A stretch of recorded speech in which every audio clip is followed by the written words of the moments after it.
Ito yung thermofuse, nalagyan natin ng jumper wire. Yan ang wire, kulay tanso. Ayan. Pakita ko sa inyo ano ang gagawin natin pa. So, testing natin mga kaidol. May kakabit natin. So, temporary lang to. Hanggat di pa nakakabili ng thermal fuse yung may-ari. So, testing lang natin kung gagana siya. Bibigyan mo? Sige kuya. Okay. So, kabit na natin itong kanyang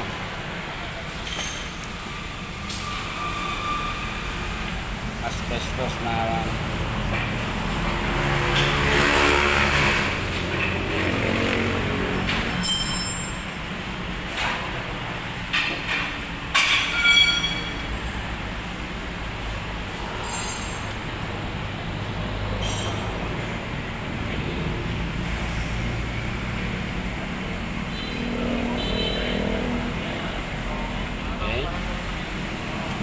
yan. Tapos, isa pa. Clip.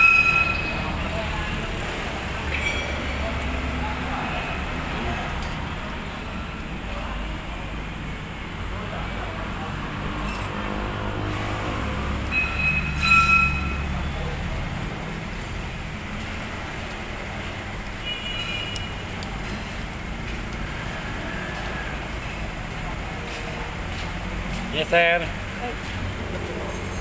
Good afternoon po. Ano po yun, sir? 1-2 po. Ha? 1-2. Kung alignment, 800 po.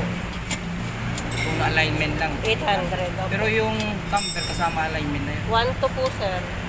1-2. Kasama na yun yung alignment. Opo. Kasi yung ano, Ito pong, yun po sa inyo? O, sige po. kasi yung kanan, hinahin yung loob ng gulong. Sayang. Kuya, ibababa ko na to. Pati yung likod, sa ano siya. Ginagawa yun.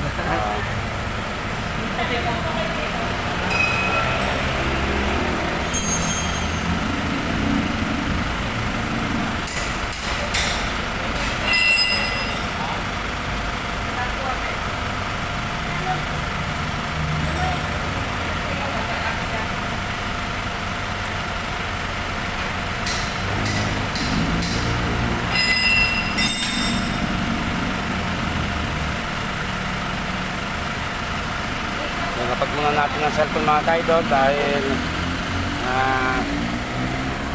ipitan natin yung tornilyo.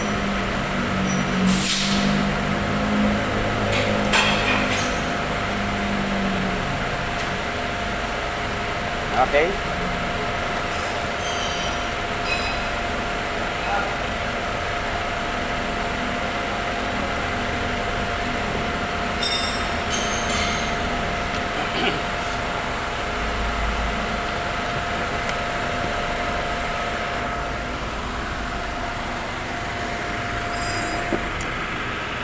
So testing natin mga kaidol kung may power na siya.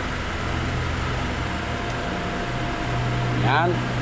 So makita nyo pa mga kaidol, may indicator light na siya. Cook, meron na rin. So okay na kaidol, tingnan natin kung iinit yung interplate nya.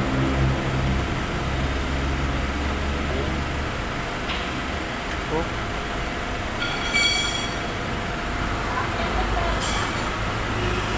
So, ating press ng matagal para uminit yung interplate niya. Okay, testing natin. Kung mainit. Okay, mainit. Okay, hanggang dito na lang ang vlog ko mga kaidol. Thank you for watching. Sana patuloy niyo ako suportahan sa aking mga video. Bye!